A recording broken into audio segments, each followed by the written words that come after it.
Hello everyone, चलिए start करते हैं। जीओसी का नेक्स्ट टॉपिक है सब्स्टिट्यूएंट इफेक्ट का, नेक्स्ट है इलेक्ट्रोमैग्नेटिक इफेक्ट। चलिए, ये एक टेम्पोरी इफेक्ट होता है। जैसे हमने आपको पिछले वीडियोस में बता रखा है कि अगर सब्स्टिट्यूएंट इफेक्ट का ट्रांसमिशन एक जगह से दूसरे जगह अगर सिग्मा के थ्रू होता था तो इसे इंडक्टिव इफेक्ट कहते थे।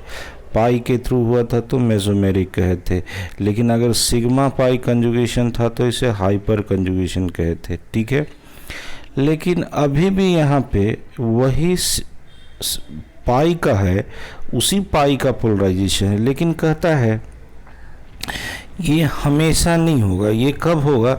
जब वहाँ पे अटैकिंग स्पीसीज अगर प्रेजेंट है, उसके कारण जो पाई का पोलराइजेशन हुआ है, मतलब पाई अपने आप तो होता, लेकिन अगर अटैकिंग स्पीसीज के कारण अगर पाई का पोलराइजेशन हो रहा है, then it's called electromagnetic effect. देखो पीछे हमने मेसोमेरिक में पढ़ा था क्या, जैसे पाई पाई कंजुगेशन। ठीक है, तो वो उसके अपने इंट्रामॉलिक्यूलर फिनोमेना के कारण वहाँ का पाई का पोलराइजेशन हुआ था। यहाँ कहता है अटैकिंग स्पीसीज के प्रेजेंट होने के कारण जब पाई पोलराइज करता है, इसको हम क्या कहते हैं? Electromagnetic effect. ये इलेक्ट्रोमैग्नेटिक इफेक्ट अब पढ़िए एक बार। कहता है polarisation of pi electron in presence of attacking species called electromagnetic effect. ये दो तरह का, एक प्लस ई इफेक्ट और ये माइनस ई इफेक्ट। ये बड़ा इंटरेस्टिंग है इसके टाइप्स। चलिए, प्लस ई इफेक्ट, अगर अटैकिंग स्पीसीज के कारण पाई का पोलराइजेशन हुआ, जैसे मान लो यहाँ पे कोई अटैकिंग स्पीसीज ई प्लस आया, ये पाई पोलराइज करके यहाँ आया, जहाँ पर जिस कार्बन पे गया उसी मतलब एटम पे जाके ये अटैकिंग स्पीसीज कंबाइन कर जाए, तो इसको कहते हैं प्लस ई इफेक्ट। इसे क्या कहते हैं? Plus effect.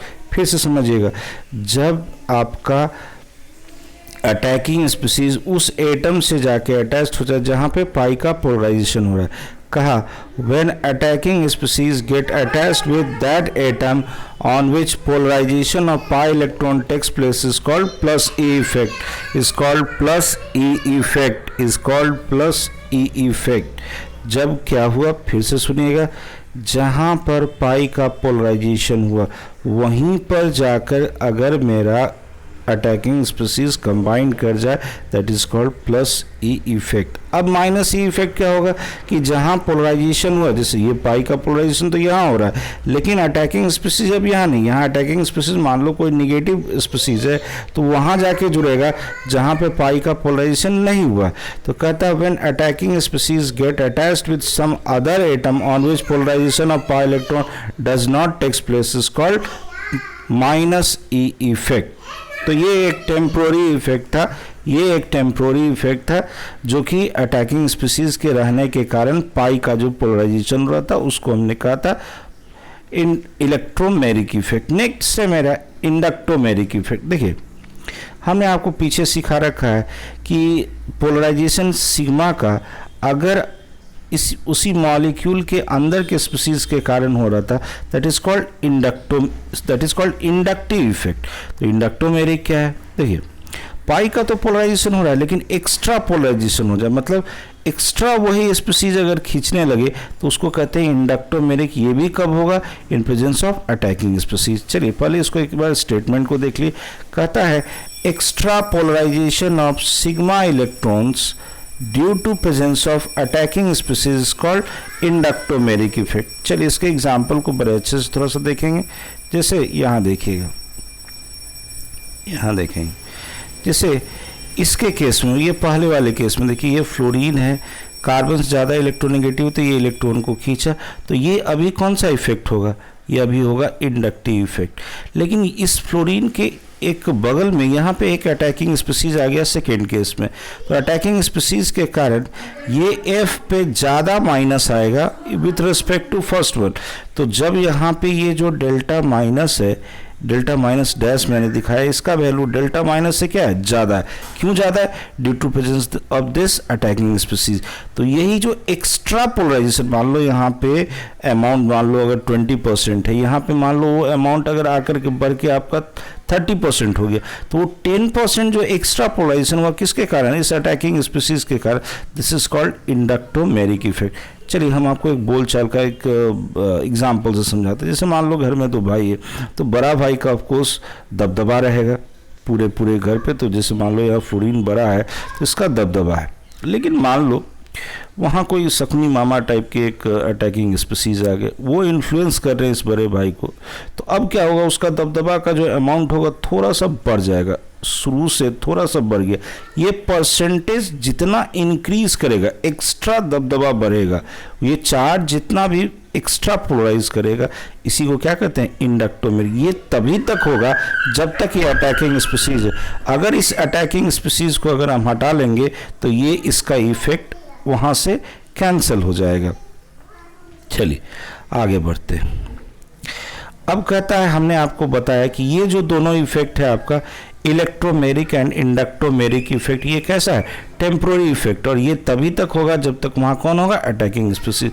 हमने आपको इसका एक ट्रिक बना के बताया था, आईएमएस, शायद याद हो, आईएमएस है परमानेंट, आईएमएस है परमानेंट, यानी परमानेंट का हमने आपको बताया था इंडक्टिव, मेसोमेरिक, स्टेरिक और हाइपर कन्वल्यूशन। यही चार इफेक्ट आपका कैसा है, सब्स्टिट्यूएंट इफेक्ट में कैसा है, परमानेंट। चलिए अब कहता है मेसोमेरिक और इंडक्टिव, ये इसमें स्ट्रॉन्ग होता है मेसोमेरिक। कहता है mesomeric is stronger than inductive as well as hyperconjugation. गौर से देखिएगा, मेसोमेरिक जैसे प्लस एम है, प्लस एच है, प्लस आई है, मान लो कहीं पे ये तीनों का तीनों हमको अगर देखने का हुआ तो सबसे ज़्यादा स्ट्रॉन्ग कौन होगा, प्लस एम। क्यों, क्योंकि ये कैसा होता है, पाई पाई कन्जुगेशन, हाइपर कन्जुगेशन होता है सिग्मा पाई कन्जुगेशन, और इंडक्टिव होता है केवल सिग्मा।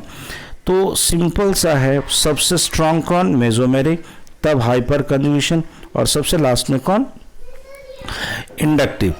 चलिए अब आते हैं, ये जो क्लासिफिकेशन हमने यहाँ पे बना रखा है, देखिए बहुत कम जगह आपको मिलेगा, अच्छे अच्छे बुक्स में भी ये चीज़ नहीं मिलते हैं। तो आप लोग से एक रिक्वेस्ट है, इसको थोड़ा सा ढंग से समझिएगा और घर में लिख के, कॉपी पेन पे लिख करके समझिए।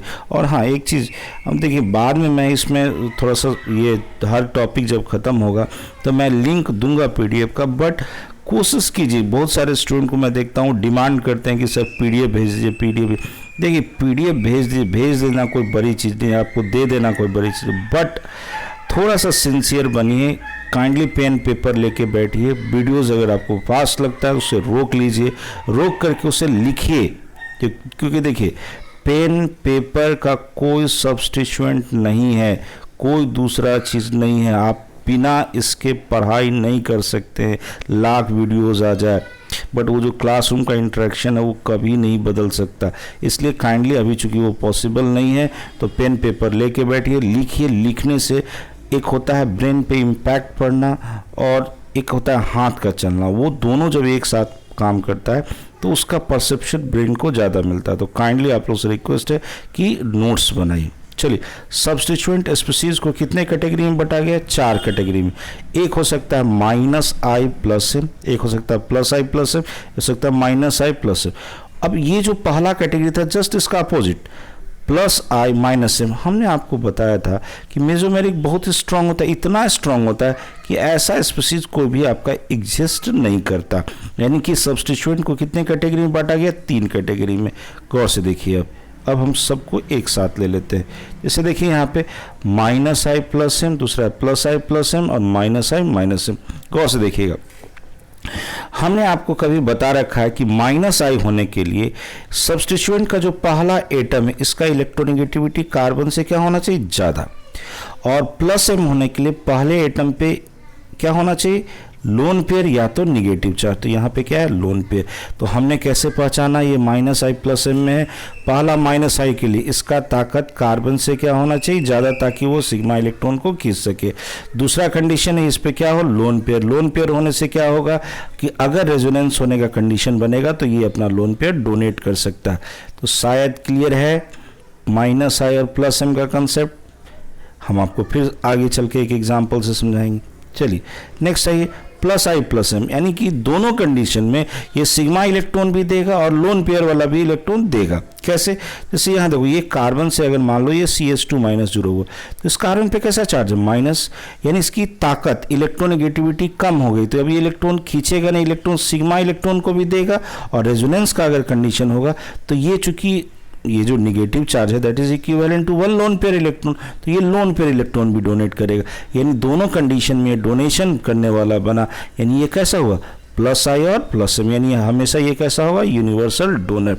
नेक्स्ट है ये एक कैटेगरी है माइनस आई और माइनस एम, यानी हमेशा ये विड्रॉ करेगा। जैसे देखो यहाँ पे जैसे CHO है, हमने आपको आगे एग्जांपल लेके बैठा है, समझाने की कोशिश करिए।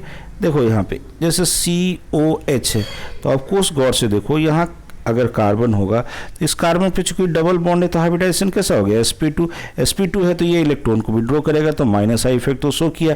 अब देखो यहाँ पे कौन है पाई बॉन्ड, और ऑक्सीजन का ताकत कार्बन से ज़्यादा है, तो ये पाई बॉन्ड को खींचेगा, तो अगर रेजोनेंस का कंडीशन होगा तो इधर से भी खींच लिए, यानी माइनस आई के साथ क्या बना माइनस एम। तो चलिए पहले एक बार इस सारे स्पीसीज को देख लीजिए। देखिए फिर से हमने क्या बोला, माइनस आई प्लस एम के लिए कार्बन से पहला एटम का ताकत ज़्यादा होना चाहिए, यानी NH2 OH OCH3 ये अमीन वाला केस है, NHR NR2 और ये हेलोजन है मेरा X। तो ये सब कैसा हुआ माइनस आई तो है लेकिन सब प्लस एम है due to presence of lone pair. चलिए आगे बढ़ते हैं। अब प्लस आई प्लस एम, तो देखो तो यहाँ पे सब पे निगेटिव चार्ज है, तो निगेटिव चार्ज जैसे ही आएगा इसकी कार्बन से ताकत क्या हो जाएगी कम, तो ये प्लस आई का भी काम करेगा, और negative charge equivalent to lone pair, तो ये प्लस एम ग्रुप का भी काम करेगा।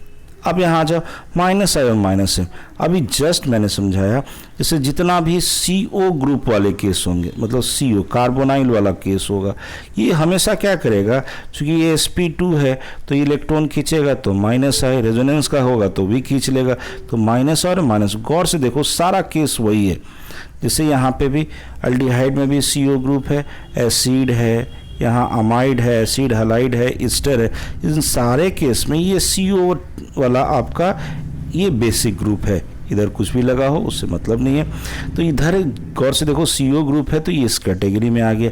कहोगे सर NO2 कैसे हुआ, तो गौर से देखो NO2 का स्ट्रक्चर NO2 में भी वैसा ही है, N डबल बॉन्ड और एक कोऑर्डिनेट बॉन्ड रहता है। तो देखो तो यहाँ भी वही है, ऑक्सीजन का ताकत ज़्यादा है तो ये विड्रॉ करेगा, और नाइट्रोजन का ताकत कार्बन से ज़्यादा है तो ये भी विड्रॉ करेगा, तो माइनस आई तो हुआ ही, और रेजोनेंस का कंडीशन होगा तो लोन पेयर भी खींच लेगा, तो कैसा हो गया माइनस एम। तो काइंडली आपसे एक रिक्वेस्ट है, इसको एक बार लिखिए, नहीं समझ में आया कोई बात नहीं, हम एक एक करके फिर से इसको एक्सप्लेन किए। चलिए नेक्स्ट देखिए, अब एक एक करके हम आते हैं ऐसा क्यों हुआ। देखिए माइनस आई और प्लस एम ग्रुप को देखिए, चूंकि कार्बन से अगर NH2 लगा दो, तो गौर से देखो अगर हम NH2 लगा देते हैं तो हमको पता है ये जो पहला एटम है इसमें नाइट्रोजन जो है, नाइट्रोजन का ताकत जो है वो कार्बन से क्या होगा ज़्यादा, तो चूंकि ये इलेक्ट्रॉन को विड्रॉ करेगा कौन सा इफेक्ट माइनस आई। क्लियर है। अब देखो इस फर्स्ट एटम पे क्या है लोन पेयर, अब चूंकि NH2 के फर्स्ट एटम पे लोन पेयर भी है तो ये कैसा होगा प्लस एम। क्लियर है कंसेप्ट, एकदम क्लियर होना चाहिए, नहीं है तो एकदम बैक करके वीडियोस को फिर से सुनिए। कार्बन से ताकत ज़्यादा है तो माइनस आई, और फर्स्ट एटम पे लोन पेयर है तो प्लस एम। चलिए, और इनको आप पढ़ने से पहले अच्छे से mesomeric effect, inductive effect, hyper conjunction एक बार ढंग से वीडियोस को देखिए। चलिए, अब कहता है जैसे कार्बन पर CH2 माइनस है तो कैसे ये प्लस आई और प्लस एम होगा। गौर से देखो, जैसे कार्बन पे अगर माइनस चार्ज आ गया तो इसकी इलेक्ट्रोनेगेटिविटी कार्बन से क्या हो गई कम, तो अब ये खींचेगा नहीं, क्या करेगा इलेक्ट्रॉन को देगा, और इलेक्ट्रॉन को देने वाला ग्रुप कैसा हो जाता है प्लस आई। कैसा होता है प्लस आई। अब गौर से देखो, चूंकि ये जो ग्रुप है ये CH2 माइनस पे जो फर्स्ट एटम है उस पर कैसा है निगेटिव चार्ज, यानी negative charge equivalent to lone pair electron, यानी ये कैसा होगा प्लस एम भी होगा। क्लियर है। चलिए थर्ड ग्रुप में आते हैं, माइनस आई और माइनस एम। गौर से देखो, जैसे कार्बन पे कौन लगा हुआ है C डबल बॉन्ड OH। अब एक बात बताओ, डबल बॉन्ड होगा तो इसकी हाइब्रिडाइजेशन sp2 कार्बन का इलेक्ट्रोनेगेटिविटी sp3 से ज़्यादा हुआ, यानी ये सिग्मा इलेक्ट्रॉन खींचा तो माइनस आई। ठीक है। अब गौर से देखो सेकेंड कंडीशन, चूँकि यहाँ पे ये जो सब्सटीट्यूएंट है, ये जो CHO मेरा सब्सटीट्यूएंट है, इस सब्सटीट्यूएंट में देखो ये पहला एटम और दूसरे एटम के बीच में कौन है पाई बॉन्ड, और पाई बॉन्ड इसमें जो एग्जिस्ट कर रहा है दूसरा का ताकत यानी ऑक्सीजन का ताकत कार्बन से क्या है ज़्यादा, तो ये इलेक्ट्रॉन को विड्रॉ करेगा। तो जैसे ही इलेक्ट्रॉन को विड्रॉ करेगा यानी रेजोनेंस में पार्टिसिपेट करेगा, इलेक्ट्रॉन खींच लेगा, तो उसको क्या कहोगे, -m। क्या कहोगे, -m। चलिए एक बार पढ़ लीजिए, CHO having pi bond between first atom and second atom, जो यहाँ पे मैंने दिखाया है, and second atom is more electronegative than first atom, तो ये क्या करेगा, इलेक्ट्रॉन को खींच लेगा। जैसे ही खींचेगा ये क्या शो करेगा, -m।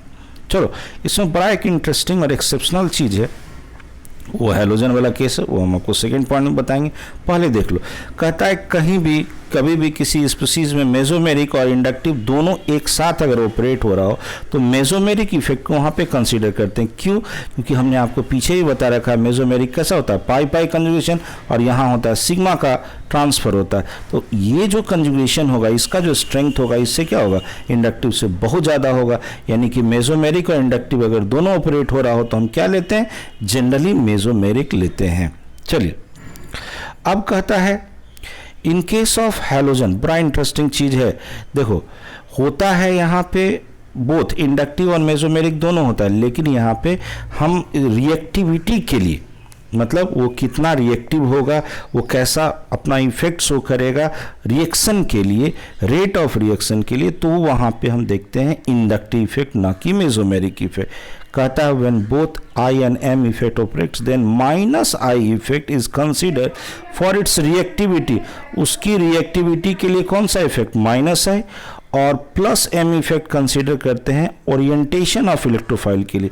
ये क्या है ओरिएंटेशन, जैसे यहाँ देखो ये आपका लोन पेयर है, ये लोन पेयर है, तो ये लोन पेयर जब इसको डोनेट करेगा तो ये इसके कारण ये लोन पेयर ये पाई बॉन्ड यहाँ आएगा, ये पाई बॉन्ड यहाँ आएगा, और ये पाई बॉन्ड माइग्रेट होके यहाँ आएगा। तो यहाँ पे क्या हुआ, ये ऑर्थो पे आया और ये कहाँ पे आया, पारा पे। तो निगेटिव चार्ज अगर ऑर्थो पारा पे आता है तो सिंपल सा चीज़ है, आगे चल के ये हम आपको एक्सप्लेन करेंगे। ये होता है आपका कैसा, डीएक्टिवेटर, मतलब ये इलेक्ट्रॉन को तो विड्रॉ कर रहा है -I इफेक्ट से, लेकिन लोन पेयर के कारण ये ऑर्थो पारा डायरेक्टिंग बनता है इलेक्ट्रोफाइल के लिए। यानी कोई इलेक्ट्रोफाइल अगर आना चाहेगा तो ये ऑर्थो पोजीशन पे और इसको पारा पोजीशन पे लाएगा, इसलिए है ये डीएक्टिवेटर। बट डीएक्टिवेटर होने के बावजूद ये ओरिएंटेशन में इसका +M इफेक्ट देखते हैं। यानी ओरिएंटेशन यानी मतलब वो इलेक्ट्रोफाइल को लाने के लिए कहाँ कहता है, ऑर्थो और पारा पोजीशन पे। चलिए ओके, तो ये आपका सारा सब्स्टिट्यूएंट इफेक्ट यहाँ पे ख़त्म हो गया। इसके बाद हम लोग एसिडिक स्ट्रेंथ और बेसिक स्ट्रेंथ करेंगे, जहाँ पे इन सारे का एप्लीकेशन आएगा और आपका ज़्यादा से ज़्यादा क्वेश्चन कवर होगा वहाँ पे। तो काइंडली हमारे साथ बने रहिए, और काइंडली सबसे रिक्वेस्ट करते हैं कि मैक्सिमम स्टूडेंट को फॉरवर्ड कीजिए और काइंडली सब्सक्राइब कीजिए। Okay, thank you.